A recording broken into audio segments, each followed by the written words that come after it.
ನಮಸ್ಕಾರ ಸ್ನೇಹಿತರೆ, welcome back to my channel. ಇಂದು ನಮ್ಮ ಪ್ರಯಾಣ ಜಾರ್ಖಂಡ್ನ ದಿಯೋಗರ್ನಲ್ಲಿರುವ ಭಗವಾನ್ ಶಿವನ 12 ಜ್ಯೋತಿರ್ಲಿಂಗಗಳಲ್ಲಿ ಒಂದಾದ ಬೈದ್ಯನಾಥ್ ಜ್ಯೋತಿರ್ಲಿಂಗಕ್ಕೆ. ಈ ಪವಿತ್ರ ಕ್ಷೇತ್ರದ ಮಹತ್ವ, ಪೌರಾಣಿಕ ಕಥೆಗಳು ಮತ್ತು ನಮ್ಮ ದರ್ಶನ ಅನುಭವವನ್ನು ನಿಮ್ಮೊಂದಿಗೆ ಹಂಚಿಕೊಳ್ಳಲಿದ್ದೇವೆ. ನೀವಿನ್ನೂ ನಮ್ಮ ಚಾನಲ್ಗೆ ಸಬ್ಸ್ಕ್ರೈಬ್ ಮಾಡಿಲ್ಲವೆಂದರೆ ದಯವಿಟ್ಟು ಸಬ್ಸ್ಕ್ರೈಬ್ ಮಾಡಿ ಹಾಗೂ ಹೊಸ ವಿಡಿಯೋಗಳ ನೋಟಿಫಿಕೇಷನ್ಗಾಗಿ ಬೆಲ್ ಐಕಾನ್ ಕ್ಲಿಕ್ ಮಾಡುವುದನ್ನು ಮರೆಯಬೇಡಿ. ಬನ್ನಿ ಸ್ನೇಹಿತರೆ, ಶಿವನು ವೈದ್ಯನ ರೂಪದಲ್ಲಿ ಭಕ್ತರಿಗೆ ಆಶೀರ್ವಾದ ನೀಡಿದ ಸ್ಥಳವನ್ನು ದರ್ಶನ ಮಾಡಿಕೊಂಡು ಬರೋಣ.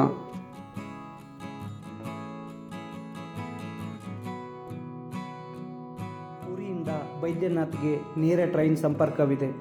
ನಾವು ಬೈದ್ಯನಾಥ್ ಧಾಮ್ ಎಕ್ಸ್ಪ್ರೆಸ್ ಟ್ರೈನ್ನಲ್ಲಿ ಸಂಜೆಯ ಹೊತ್ತಿಗೆ ಪ್ರಯಾಣ ಆರಂಭಿಸಿದೆವು. ಬೆಳಿಗ್ಗೆ ವೇಳೆಗೆ ನಾವು ದೇವಸ್ಥಾನ ತಲುಪಿದೆವು. ಈ ಟ್ರೈನ್ನಲ್ಲಿ ಬಹುಪಾಲು ತೀರ್ಥಕ್ಷೇತ್ರಕ್ಕೆ ಹೋಗುವ ಯಾತ್ರಿಕರೇ ಪ್ರಯಾಣಿಸುತ್ತಿದ್ದರು. ಪೂರ್ಣ ಟ್ರೈನ್ ಕೇಸರಿಮಯವಾಗಿತ್ತು. ಯಾಕೆಂದರೆ ಇಲ್ಲಿ ದೇವಾಲಯಕ್ಕೆ ಬರುವ ಹೆಚ್ಚಿನ ಭಕ್ತರು ಕೇಸರಿ ವಸ್ತ್ರ ಧರಿಸುವುದು ರೂಢಿ. ಬೆಳಿಗ್ಗೆ 5:40ಕ್ಕೆ ಜಸೀದ್ ರೈಲ್ವೆ ಸ್ಟೇಷನ್ ತಲುಪಿದ ನಾವು ಅಲ್ಲಿಂದ ಬೈದ್ಯನಾಥ್ ಧಾಮ್ಗೆ ಆಟೋದಲ್ಲಿ ಹೋದೆವು. ರೈಲ್ವೆ ಸ್ಟೇಷನ್ನಿಂದ ದೇವಸ್ಥಾನಕ್ಕೆ ಸುಮಾರು 8 ಕಿಲೋಮೀಟರ್ ದೂರದಲ್ಲಿದೆ. ಸ್ಟೇಷನ್ ಸಂಪೂರ್ಣವಾಗಿ ಬಾಬಾ ಭಕ್ತರಿಂದ ಕಿಕ್ಕಿರಿದಿತ್ತು. ಟ್ರೈನ್ನಿಂದ ಇಳಿದ ತಕ್ಷಣ ನಮ್ಮ ಕಿವಿಗೆ ಬಿದ್ದ ಘೋಷಣೆ ಹರ ಹರ ಮಹಾದೇವ್ ಬೋಲ್ ಬಾಮ್. ಇಲ್ಲಿಯ ಸ್ಥಳೀಯರು ಶಿವನನ್ನು ಪ್ರೀತಿಯಿಂದ ಬಾಬಾ ಎಂದು ಕರೆಯುತ್ತಾರೆ. ಆಟೋ ಚಾಲಕರು 150 ರೂಪಾಯಿ ಪಡೆದು ದೇವಸ್ಥಾನದ ಸಮೀಪ ಒಂದು ರೂಮ್ ಹತ್ತಿರ ನಮ್ಮನ್ನು ಇಳಿಸಿದರು. ನಾವು ದೇವಸ್ಥಾನದಿಂದ ಸುಮಾರು 1 ಕಿಲೋಮೀಟರ್ ದೂರದಲ್ಲಿ ರೂಮ್ ತೆಗೆದುಕೊಂಡೆವು. ಬೆಳಿಗ್ಗೆ ಬ್ರೇಕ್ಫಾಸ್ಟ್ ಮಾಡಿಕೊಂಡು ದೇವರಿಗೆ ಅರ್ಪಿಸಲು ಹೂವು ಖರೀದಿಸಿ ದರ್ಶನಕ್ಕಾಗಿ ಕ್ಯೂನಲ್ಲಿ ನಿಂತೆವು. ಸಾಮಾನ್ಯ ದರ್ಶನಕ್ಕೆ 6-7 ಗಂಟೆ ಸಮಯ ಬೇಕಾಗುತ್ತದೆ. ಶ್ರಾವಣ ಮಾಸದಲ್ಲಿ ಇನ್ನೂ ಹೆಚ್ಚು ಸಮಯ ತೆಗೆದುಕೊಳ್ಳುತ್ತದೆ. ಶೀಘ್ರ ದರ್ಶನಕ್ಕಾಗಿ 600 ರೂಪಾಯಿ ಟಿಕೆಟ್ ಕೂಡ ಇದೆ. ಇದಲ್ಲದೆ ಅನೇಕ ಪೂಜಾರಿಗಳು ಮತ್ತು ಮಧ್ಯವರ್ತಿಗಳು ಶೀಘ್ರ ದರ್ಶನದ ಹೆಸರಿನಲ್ಲಿ ನಿಮ್ಮನ್ನು ಸಂಪರ್ಕಿಸುತ್ತಾರೆ. ಆದರೆ ಲಂಚ ಕೊಟ್ಟು ದೇವರ ದರ್ಶನ ಮಾಡಿದರೆ ಏನು ಪ್ರಯೋಜನ ಎಂಬ ನೈತಿಕ ಪ್ರಶ್ನೆಯೊಂದಿಗೆ ನಾವು ಎಲ್ಲ ಆಯ್ಕೆಗಳನ್ನು ತಿರಸ್ಕರಿಸಿ ಸಾಮಾನ್ಯ ಕ್ಯೂನಲ್ಲೇ ನಿಂತೆವು. ತಿರುಪತಿಯಲ್ಲಿ ಇರುವ ವ್ಯವಸ್ಥೆಯಂತೆ ಇಲ್ಲಿ ಕೂಡ ಬ್ಯಾಚ್ಗಳಾಗಿ ಒಳಗೆ ಬಿಡುತ್ತಾರೆ.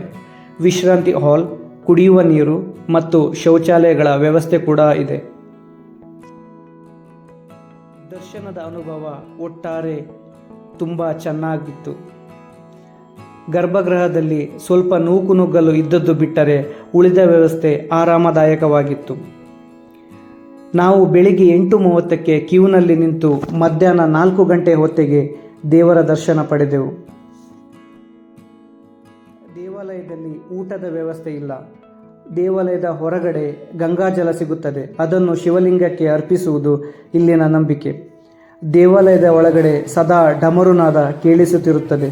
ಸ್ವಯಂ ಸೇವಕರು ನಿರಂತರವಾಗಿ ಕಲಶಕ್ಕೆ ನೀರು ಹಾಕುತ್ತಿರುತ್ತಾರೆ. ಬೈದ್ಯನಾಥ್ ಧಾಮ್ ಜಾರ್ಖಂಡ್ ರಾಜ್ಯದ ದೇವಘರ್ ನಗರದಲ್ಲಿದೆ. ಇದನ್ನು ಬಾಬಾ ಧಾಮ್ ಅಥವಾ ಬೈದ್ಯನಾಥ್ ಧಾಮ್ ಎಂದು ಕರೆಯುತ್ತಾರೆ. ಬೈದ್ಯನಾಥ್ ಜ್ಯೋತಿರ್ಲಿಂಗ ಚಿತಾಭೂಮಿಯಲ್ಲಿದೆ ಎಂಬ ನಂಬಿಕೆ ಇದೆ. ಈ ಶಿವಲಿಂಗವನ್ನು ರಾವಣನು ಕೈಲಾಸದಿಂದ ತಂದು ಇಲ್ಲಿ ಸ್ಥಾಪಿಸಿದ್ದಾನೆ ಎನ್ನುವುದು ಇಲ್ಲಿನ ಸ್ಥಳ ಪುರಾಣ. ಜ್ಯೋತಿರ್ಲಿಂಗಗಳಲ್ಲೇ ಇದು ಅತಿ ಚಿಕ್ಕ ಜ್ಯೋತಿರ್ಲಿಂಗವಾಗಿದ್ದು ಇಲ್ಲಿ ಮಹಾದೇವನ ದರ್ಶನ ಮಾಡಿದರೆ ಎಲ್ಲ ರೋಗಗಳು ನಿವಾರಣೆಯಾಗುತ್ತದೆ ಎಂಬ ನಂಬಿಕೆ ಇದೆ. ಈ ಶಿವನಿಗೆ ವೈದ್ಯನಾಥ್ ಎಂದು ಹೆಸರು ಬರಲು ಕಾರಣವಾಗಿದ್ದು, ಶಿವನನ್ನು ಮೆಚ್ಚಿಸಲು ರಾವಣನು ತನ್ನ ತಲೆಯನ್ನೇ ಶಿವನಿಗೆ ಅರ್ಪಿಸಿದನು.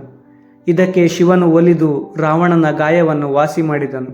ಹಾಗಾಗಿ ಈ ದೇವಾಲಯಕ್ಕೆ ವೈದ್ಯನಾಥ್ ಎಂದು ಕರೆಯಲಾಗುತ್ತದೆ. ಇದು ಕೇವಲ ಜ್ಯೋತಿರ್ಲಿಂಗ ಮಾತ್ರವಲ್ಲ, ಒಂದು ಶಕ್ತಿಪೀಠವೂ ಹೌದು. ಪೌರಾಣಿಕ ಕಥೆಗಳ ಪ್ರಕಾರ ದೇವಿ ಸತಿಯ ಹೃದಯ ಭಾಗ ಇಲ್ಲಿ ಬಿದ್ದಿತು ಎನ್ನುವ ನಂಬಿಕೆ ಇದೆ. ಆ ಕಾರಣದಿಂದ ಇಲ್ಲಿ ಶಿವ ಮತ್ತು ಶಕ್ತಿ ಎರಡರ ಸಂಯುಕ್ತ ಆರಾಧನೆ ನಡೆಯುತ್ತದೆ. ಇಲ್ಲಿ ನಾವು ಗಮನಿಸಿದ ಮತ್ತೊಂದು ವಿಶೇಷವೇನೆಂದರೆ, ಸ್ಥಳೀಯ ಭಕ್ತರು ಸುಮಾರು 100 ಕಿಲೋಮೀಟರ್ ದೂರದ ಸೂರಜ್ಗಂಜ್ ಪ್ರದೇಶದ ಗಂಗಾ ನದಿಯಲ್ಲಿ ಸ್ನಾನ ಮಾಡಿ ಆ ನೀರನ್ನು ಹೊತ್ತುಕೊಂಡು ಪಾದಯಾತ್ರೆ ಮೂಲಕ ಬೈದ್ಯನಾಥ್ ಧಾಮ್ ತಲುಪುತ್ತಾರೆ. ಚಿಕ್ಕ ಮಕ್ಕಳಿಂದ ಹಿಡಿದು ಹಿರಿಯರ ತನಕ ಎಲ್ಲರೂ ಈ ಪಾದಯಾತ್ರೆಯಲ್ಲಿ ಭಾಗವಹಿಸುತ್ತಾರೆ. 3-4 ದಿನಗಳಲ್ಲಿ ದೇವಸ್ಥಾನ ತಲುಪುತ್ತಾರೆ. ಕ್ಯೂನಲ್ಲಿ ಸುಮಾರು 90% ಭಕ್ತರು ಪಾದಯಾತ್ರೆ ಮೂಲಕ ಬಂದವರೇ ಇರುತ್ತಾರೆ. ಈ ಮಹಾಯಾತ್ರೆಯನ್ನು ಕಾಂವರ್ ಯಾತ್ರೆ ಅಥವಾ ಶ್ರಾವಣ ಮೇಳ ಎಂದು ಕರೆಯುತ್ತಾರೆ. ಇದು ಭಾರತದ ಅತಿ ದೊಡ್ಡ ಧಾರ್ಮಿಕ ಯಾತ್ರೆಗಳಲ್ಲಿ ಕೂಡ ಒಂದು. ಇಲ್ಲಿನ ಜನರು ತುಂಬ ಮುಗ್ಧರು, ಭಕ್ತಿ ಭಾವದಿಂದ ಮತ್ತು ಗೌರವದಿಂದ ಮಾತನಾಡಿಸುತ್ತಾರೆ. ಬೈದ್ಯನಾಥ್ ಜ್ಯೋತಿರ್ಲಿಂಗದ ಹಿಂದಿನ ಕಥೆ. ರಾಜ ರಾವಣನು ಶಿವನ ಅತಿ ದೊಡ್ಡ ಭಕ್ತನಾಗಿದ್ದ. ಅವನು ಸರ್ವಶಕ್ತನಾಗಲು ಶಿವನನ್ನು ಒಲಿಸಿಕೊಳ್ಳಲು ಕಠಿಣ ತಪಸ್ಸು ಮಾಡಿದನು. ಯಜ್ಞವಾಗಿ ಅವನು ತನ್ನ 10 ತಲೆಗಳನ್ನು ಒಂದರ ನಂತರ ಒಂದರಂತೆ ಅರ್ಪಿಸಿದನು. ರಾವಣನ ಭಕ್ತಿಗೆ ಮೆಚ್ಚಿ ಶಿವನು ಭೂಮಿಗೆ ಇಳಿದು ಬಂದು ಗಾಯಗೊಂಡ ರಾವಣನನ್ನು ಗುಣಪಡಿಸಿದನು. ಗುಣಪಡಿಸುವ ಕ್ರಿಯೆಯು ಶಿವನನ್ನು ವೈದ್ಯ ಅಥವಾ ವೈದ್ಯರಿಗೆ ಸಮಾನವಾಗಿಸಿತು. ಆದ್ದರಿಂದ ಈ ದೇವಾಲಯವನ್ನು ಬೈದ್ಯನಾಥ್ ಎಂದು ಕರೆಯುತ್ತಾರೆ. ಬೈದ್ಯನಾಥ್ ಧಾಮ್ ಭಕ್ತಿಯಷ್ಟೇ ಅಲ್ಲ, ಶಕ್ತಿ, ಚಿಕಿತ್ಸೆ ಮತ್ತು ನಂಬಿಕೆಯ ಪ್ರತೀಕ. ಬೈದ್ಯನಾಥ್ ಧಾಮ್ಗೆ ತಪ್ಪದೇ ಭೇಟಿ ನೀಡಿ. ಈ ವಿಡಿಯೋ ನಿಮಗೆ ಇಷ್ಟವಾದರೆ ಲೈಕ್ ಮಾಡಿ, ಶೇರ್ ಮಾಡಿ ಮತ್ತು ನಮ್ಮ ಚಾನಲನ್ನು ಸಬ್ಸ್ಕ್ರೈಬ್ ಮಾಡೋದನ್ನು ಮರೆಯಬೇಡಿ. ಓಂ ನಮಃ ಶಿವಾಯ.